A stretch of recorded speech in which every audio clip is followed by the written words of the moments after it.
박근혜 대통령은 피청구인이라고 지칭하겠습니다. 증인께서는 청와대에 출입한 적이 있습니까?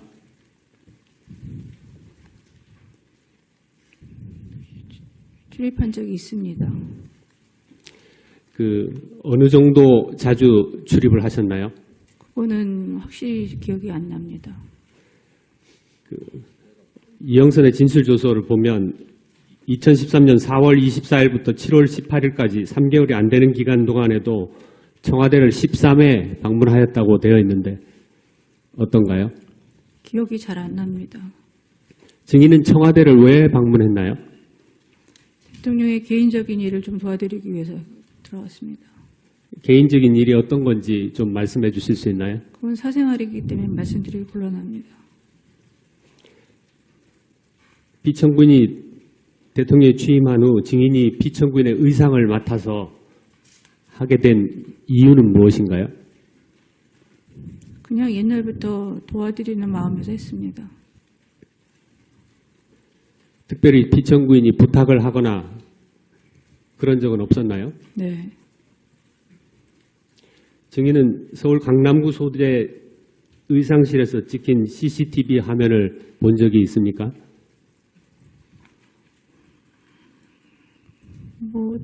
여기 들어와서 잠깐 봤는데 확실히는 못 봤습니다.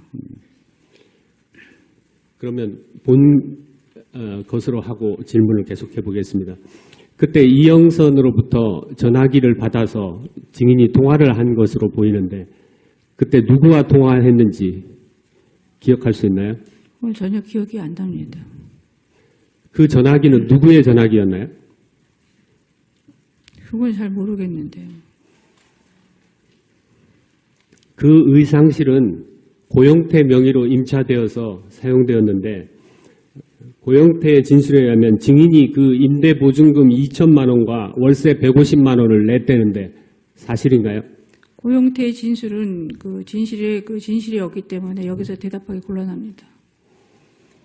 그러면 증인은 그 의상실에 임대보증금 2천만 원과 월세 150만 원을 낸 적이 없나요? 그거는 다음에 얘기하겠습니다. 생각을 다시 또 뒤로 보겠습니다. 그 부분은 생각이 안 난다는 것이 아니라 그 당시에 매월 월세를 냈다면 그것은 기억이 확실할 것 같은데 오래전이라 기억이 잘 안 납니다. 당시 의상실에는 운영비가 필요할 것이고 그 당시 의상실에 직원들이 4명 정도 있었는데 그 급여가 약 1,500만 원은 필요로 할 것이었는데 그것도 증인이 지불하지 않았나요? 아니요. 고영태의 진술은 신빙성이 없고 이미 계획된 걸로 제가 봐서 그 고영태의 그 증인의 얘기로는 제가 대답하기 곤란합니다. 지금 고영태의 진술에 대해서 물어보는 것이 아니라 객관적인 사실을 확인하는 것입니다. 네, 객관적인 사실이 기억이 안 납니다. 오래돼서. 증인은 거기서 옷을 찾으면서 원단과 부자재 비용을 직접 지불하였습니까? 그 의상실 문제는 더 이상 지금 얘기하기 곤란합니다. 왜 곤란한 것이죠? 기억이 잘 나지 않기 때문에 기억을 더듬어서 다시 얘기해야 될 것 같습니다. 그러면 증인이 피청구인으로부터 의상비를 받은 기억은 있습니까? 네. 의상비를 어떻게 받았나요? 그런 개인적인 사생활을 얘기할 수 없습니다. 의상비를 그럼 얼마나 자주 받았나요? 그것도 말씀드리기 곤란합니다. 아니 의상비를 받은 사실은 그것도 사생활인데 그것은 진술하시면서 원단과 부자재 비용 그다음에 임차료 이런 부분은 기억이 안 나나요? 네. 그 의상실 관련해서 증인은 대통령 북미 순방 일정 행사 2014년 9월 22일부터 25일입니다. 그 행사 일정을 기재한 북극성이랑 문건을 받고 그 일정에 맞춰서 대통령 옷을 맞춰준 적이 있나요? 기억이 잘 안 납니다. 그게 어디서 나왔는지. 3번으로 넘어가겠습니다. 증인이 증인이 아는 얀슨 기업의 문영석 부장이라는 사람을 아시나요? 네. 네, 그 얀슨 기업의 문영석 부장에게 청와대 관저에서 인테리어 공사를 가서 하라라고 2013년 2월 대통령 취임 직후에 말한 적이 있습니까? 그 사람은 인테리어 하는 사람이 아닌데요. 당시 문영석은 대통령 관저 침실에 가서 침실 선반 위치를 조정하고 창문에 커튼을 달아주고 샤워 꼭지를 교체하고 또 2주 후에도 증인의 지시로 대통령 관저에서 전등을 교체하고 서랍장을 수리하는 등 인테리어 일을 하였다는데 사실이 아닌가요? 그건 잘 모르겠습니다. 그럼 증인이 피청구인으로부터 그 인테리어 비용을 받았는지도 기억이 안 나시겠죠? 그 사람은 인테리어 하는 사람이 아닙니다. 그냥 일반 수리나 이렇게 간단한 걸 하는 사람이지. 그럼 간단한 수리는 그 청와대에서 했나요? 그건 잘 모르겠습니다. 제가 같이 안 갔기 때문에. 그 증인이 피청구인의 대통령 취임사 문안 작성을 도와준 것에 대해서 묻겠습니다. 2013년 2월 17일경 증인은 정호성과 그 대통령과의 녹취록을 보면 취임사 문구를 도와준 것으로 나오는데요. 당시 피청구인이 문화융성은 어때요? 문화융성이라고 말하자 증인은 문화체육이라고 하면서 사실은 그건데 너무 센가? 라고 하였고 이에 피청구인은 너무 노골적으로 라고 하고 증인은 그럼 완전히 뒤집어져 문화체육은 이라고 하고 그러자 피청구인이 너무 그렇게 노골적으로 이야기를 하면 역풍 맞아요 라고 말하였는데 기억이 나나요? 그건 모르겠습니다. 그 일정 부분만 따서 그 언론에 그렇게 나온 것 같은데 전후 사정이 어떻게 돼서 그 얘기가 나온지 저는 이해가 잘 안 갑니다. 뭐 제가 다 주도한 것 같이 얘기하지만 대통령이 정책 철학으로 다 정해진 걸 제가 뭐 그 부분만 따서 얘기하는 건 문제가 있다고 봅니다. 그렇지만 그것은 너무 센가, 너무 노골적으로 이런 얘기를 한 것을 보면 이미 증인은 피청구인이 대통령으로 취임하기 전부터 정부의 문화체육 관련 사업이라든가 증인의 딸 정유라의 승마 지원에 관한 그런 어떤 이권과 특혜 계획을 염두에 둔 것이 아닌가요? 저는 어떤 이권이나 어떤 이득을 저희가 개인이 취한 적도 없고 그런 거를 생각해서 한 적은 절대 없습니다. 그건 너무 논리의 비약이라고 생각합니다. 그렇지만 우리가 통상적인 대화에서 문화체육이라는 말이 들어갔는데 그렇게 노골적이라는 그런 말을 하지는 않는 것을 보면 증인의 말을 좀 인정하기 어려운 것 같습니다. 저도 그 말에는 동의할 수 없습니다. 제가 무슨 체육을 염두에 두고 딸을 염두에 두고 한 건 절대 아닙니다. TV조선의 2016년 10월 27일 보도를 보면 증인이 대한민국 창조문화융성과 실행계획안을 계획하였고 그것이 그대로 실현되었다는데 사실인가요? 사실 아닙니다. 피청구인이 취임한 후 지금까지 문화체육부 관광 예산 사업을 보면 VIP 지시사항이라는 사업이 87건에 이르는데 이것은 피청구인이 문체부 예산 편성에 직접 관여한 사실인데 그런 것을 증인은 알고 있나요? 그거에 증거가 있나요? 제가 직접적인 참여를 했다는 게. 저는 정부의 정책에 어떤 예산에도 참여한 적이 없습니다. 이것은 피청구인이 관여한 것을 묻고 있는 것입니다. 그건 모르겠습니다. 실제로 그 예산 편성에 의해서 한국콘텐츠진흥원의 예산이 2013년 2천억 원에서 2016년에 4천억 원으로 2천억 원이 증가하였는데 이것도 모르시겠죠? 그건 모르죠. 제가 관여할 일도 아니고 제가 그런 거에 관여한 적도 없습니다. 이런 예산 증가와 앞서 그 증인이 취임사를 도와줬을 때 그 말 내용을 보면 증인과 피청구인은 애초에 대통령으로 취임한 뒤 문화융성과 스포츠산업진흥을 내걸고 문체부 등 정부 조직을 동원하여 각종 이권을 도모하려고 한 것이 아닌가요? 어떤 이권을 도모했는지 구체적으로 말씀해 보십시오. 저는 어떤 이권도 정부에 대해서 받은 적이 없고 대통령도 그렇게 절대 제가 모신 분으로서는 그렇게 하는 분이 아니라고 생각합니다. 그럼 그런 이권의 그 미르재단과 K스포츠재단, WK 플레이그라운드 이런 것을 만든 것과 관련이 없다는 얘기죠.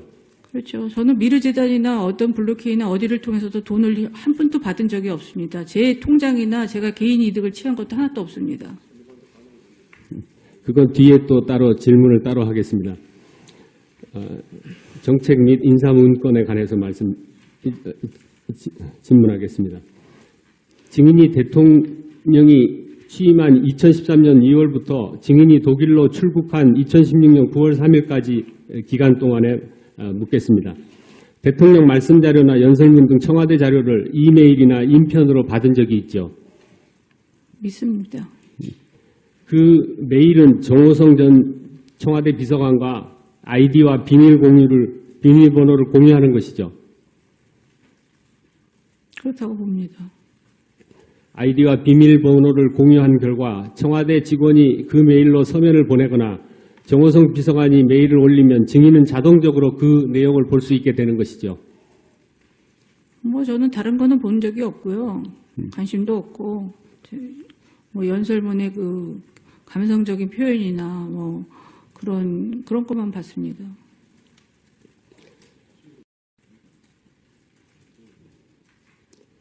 그 메일로 받은 자료에는 고위 공무원의 인사 자료도 포함되어 있었죠. 아니요. 그거는 제 검찰에서도 보여줬는데 제 아이패드에서 나왔다 그러는데 그거를 아이패드를 계속 보여달라 그러는데 실물을 보여주지도 않고 계속 그 자료만 보여줬는데 전 본 적이 없습니다. 그런 인사 자료는 증인의 자택에서 압수된 컴퓨터 저장 정보에서도 수록되어 있는데 그것을 모르는가요?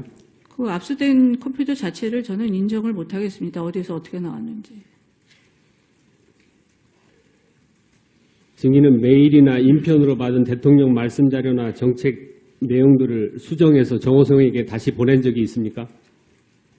있습니다. 증인이 받았던 그 인사 자료에 대해서 여쭙겠습니다. 국무총리 실장 김동연 기재부 2차관, 금융위원장 신재윤 기재부 1차관의 인선 발표안, 국정원장 남대준 등 17개 부처 장차관, 감사원장 등 초대 행정부 고위직 인선안, 국정원 2차장 후보, 국정원 기조실장 후보 이런 명단을 정호성으로부터 받은 적이 있죠. 받은 적 없습니다. 그런 거는. 검찰에서도 제가 여러 번 얘기했습니다. 어쨌든 인사자료가 증인들에게 보내준 것은 증인의 의견을 묻기 위한 건 아닙니까? 아닙니다. 저는 그런 인사자료에 관여하고 싶지도 않고 제 주변에는 그럴 만한 사람도 없고 제가 그런 거에 관여하고 싶지도 않았습니다. 예, 이용구 변호사입니다. 하나 추가하겠습니다. 증인 주거지에서 압수된 PC에는요. 증인의 딸의 청담 고등학교에 관련된 얘기가 나옵니다. 그 증인의 딸이 사용하던 PC입니까? 모르겠습니다. 어떤 거를 압수수색을 했는지 컴퓨터도 하도 많이 압수했다 그러고 PC도 여러 개가 나오니까 저는 혼란스러워서 어떤 게 될 건지 모르겠습니다. 증인은 차은택을 누구 소개로 알게 됐습니까? 고용태 소개를 알게 됐습니다. 증인은 차은택에게 김기춘 비서실장을 만나보라고 한 적이 있죠? 없습니다. 김기춘은 피청구인으로부터 연락을 받아 차은택을 만났다고 진술했는데 김기춘 실장님 자체를 저는 모릅니다. 증인이 피청구인에게 차은택을 추천한 것인가요? 피청구인이요? 피청구인은 대통령입니다. 아니 저는 직접 초대는 하지 않고 정호성 비서관한테 그냥 이력서를 주면은 그 대통령님은 항상 본인이 판단을 하고 그다음에 검증을 거친 다음에 하지 누가 추천했다고 해서 그렇게 막 쓰는 분은 아니라고 생각합니다. 그러면 정호성 비서관에게 이력서를 준 것은 인정하는가요? 그랬던 것 같습니다. 증인은 차은택의 대학원 지도교수 김종덕을 문화체육부 장관, 차은택의 외삼촌 김상률을 청와대 교육문화수석, 차은택의 지인 송성각을 한국콘텐츠진흥원장으로 추천한 일이 있나요? 없습니다. 이 사람들을 정호성에게 추천한 적도 없나요? 네.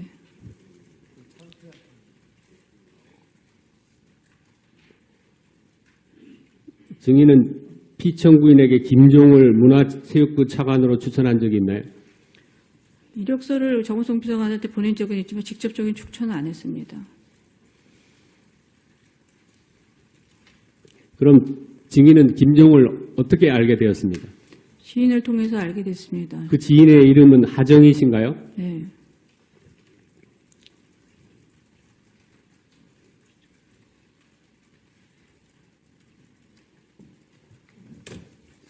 신문상 4번으로 넘어가겠습니다. 이용구 변호사. 네. 하나만 더 추가하겠습니다. 증인 그 차은택에게 김기춘 비서실장 만나보라고 한 적 없다고 얘기하셨죠?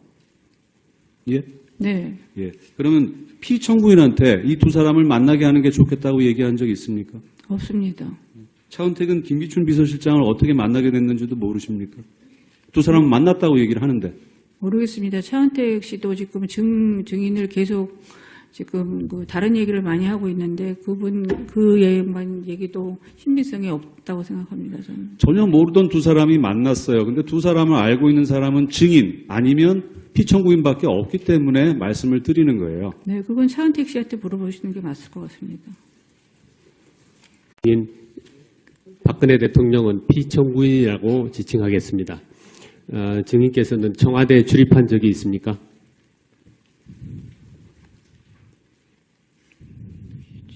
출입한 적이 있습니다. 어느 정도 자주 출입을 하셨나요? 그거는 확실히 기억이 안 납니다. 이영선의 진술조서를 보면 2013년 4월 24일부터 7월 18일까지 3개월이 안 되는 기간 동안에도 청와대를 13회 방문하였다고 되어 있는데 어떤가요? 기억이 잘 안 납니다. 증인은 청와대를 왜 방문했나요? 대통령의 개인적인 일을 좀 도와드리기 위해서 들어왔습니다. 개인적인 일이 어떤 건지 좀 말씀해 주실 수 있나요? 그건 사생활이기 때문에 말씀드리기 곤란합니다. 피청구인이 대통령에 취임한 후 증인이 피청구인의 의상을 맡아서 하게 된 이유는 무엇인가요? 그냥 옛날부터 도와드리는 마음에서 했습니다. 특별히 피청구인이 부탁을 하거나 얘기하겠습니다. 생각을 다시 또 뒤로보겠습니다. 그 부분은 생각이 안 난다는 것이 아니라 그 당시에 매월 월세를 냈다면 그것은 기억이 확실할 것 같은데 오래전이라 기억이 잘 안 납니다. 당시 의상실에는 운영비가 필요할 것이고 그 당시 의상실에 직원들이 4명 정도 있었는데 그 급여가 약 1,500만 원은 필요할 것이었는데 그것도 증인이 지불하지 않았나요? 아니요. 고영태의 진술은 신빙성이 없고 이미 계획된 걸로 제가 봐서 그 고영태의 그 증인의 얘기로는 제가 대답하기 곤란합니다. 지금 고영태의 진술에 대해서 물어보는 것이 아니라 객관적인 사실을 확인하는 것입니다. 네, 객관적인 사실이 기억이 안 납니다. 오래돼서. 증인은 거기서 옷을 찾으면서 원단과 부자재 비용을 직접 지불하였습니까? 그 의상실 문제는 더 이상 지금 얘기하기 곤란합니다. 왜 곤란한 것이죠? 기억이 잘 나지 않기 때문에 기억을 더듬어서 다시 얘기해야 될 것 같습니다. 그러면 증인이 피청구인으로부터 의상비를 받은 기억은 있습니까? 네. 의상비를 어떻게 받았나요? 그런 개인적인 사생활은 얘기할 수 없습니다. 의상비를 그럼 얼마나 자주 받았나요? 그것도 말씀드리기 곤란합니다. 아니 의상비를 받은 사실은 그것도 사생활인데 그것은 진술하시면서 원단과 부자재 비용 그다음에 임차료 이런 부분은 기억이 안 나나요? 네. 그 의상실 관련해서 증인은 대통령 북미 순방 일정 행사 2014년 9월 22일부터 25일입니다. 그 행사 일정을 기재한 북극성이랑 문건을 받고 그 일정에 맞춰서 대통령 옷을 맞춰준 적이 있나요? 기억이 잘 안 납니다. 그게 어디서 나왔는지. 3번으로 넘어가겠습니다. 증인이 아는 얀슨 기업의 문영석 부장이라는 사람을 아시나요? 네. 네, 그 얀슨 기업의 문영석 부장에게 청와대 관저에서 인테리어 공사를 가서 하라라고 2013년 2월 대통령 취임 직후에 말한 적이 있습니까? 그 사람은 인테리어 하는 사람이 아닌데요. 당시 문영석은 대통령 관저 침실에 가서 침실 선반 위치를 조정하고 창문에 커튼을 달아주고 샤워 꼭지를 교체하고 또 2주 후에도 증인의 지시로 대통령 관저에서 전등을 교체하고 서랍장을 수리하는 등 인테리어 일을 하였다는데 사실이 아닌가요? 그건 잘 모르겠습니다. 그럼 증인이 피청구인으로부터 그 인테리어 비용을 받았는지도 기억이 안 나시겠죠? 그 사람은 인테리어 하는 사람이 아닙니다. 그냥 일반 수리나 이렇게 간단한 걸 하는 사람이지. 그럼 간단한 수리는 그 청와대에서 했나요? 그건 잘 모르겠습니다. 제가 같이 안 한 적은 없었나요? 네. 증인은 서울 강남구 소재 의상실에서 찍힌 CCTV 화면을 본 적이 있습니까?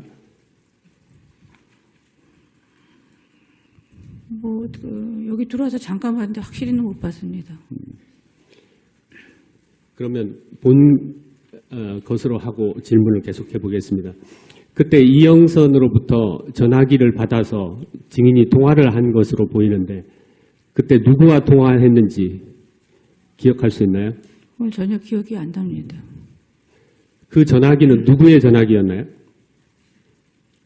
그건 잘 모르겠는데요.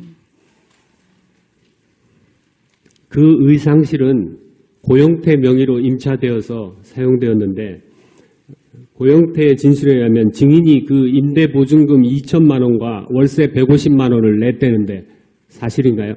고영태의 진술은 그 진실이었기 때문에 여기서 대답하기 곤란합니다. 그러면 증인은 그 의상실에 임대보증금 2천만 원과 월세 150만 원을 낸 적이 없나요? 그거는 다음에